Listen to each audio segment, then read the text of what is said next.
is a submarine. It's just like a boat that goes underwater. They are German, by the way. What are they known as? Undersea dunkers. Why are they called that? Because that's the British word for submarine. How have U-boats changed over time? Since 1910. That's a picture of the United. That's a picture.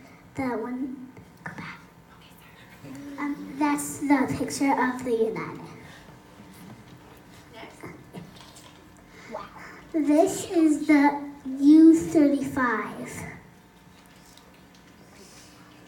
This is a picture of a model and the inside of the U-47. This is a big screen of the U-701. This is a picture of the U-995 in the water. U-995, fun facts. They are 220 feet long. How much do they weigh? They weigh 769 tons. They're built for fighting in the Atlantic. Yes, they were very. But there are some Japanese submarines that were named I-boats, and those were a lot longer. A peek inside. This is a torpedo inside the submarine. It's a magazine. That's what this type of torpedo is called, a magazine. Now we have a very Video. short video. This video.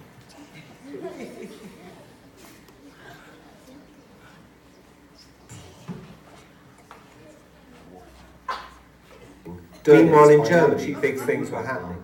From a base of virtually nothing, the Germans, by now chief of the U-boat arm, had with Admiral Raeder completely rebuilt the German submarine fleet. The backbone of this fleet was a Type 7 U-boat. They were built to fight out in the Atlantic, far away from their bases, and had a surface range of just over 9,000 miles at 10 knots. However, underwater, that speed was cut down to a miserly 2 knots, so most of the U-boat attacks were made on the surface, where their low silhouette rendered them almost invisible.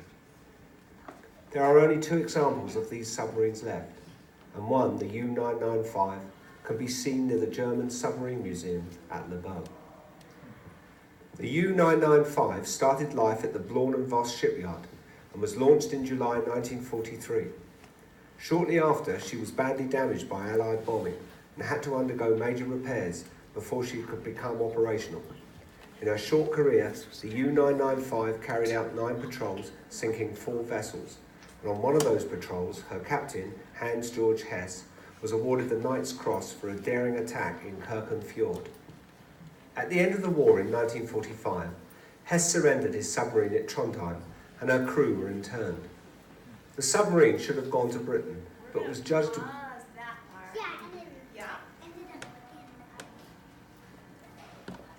Any questions? Questions? Any questions? You. No. You, but the person next to you. I didn't have one.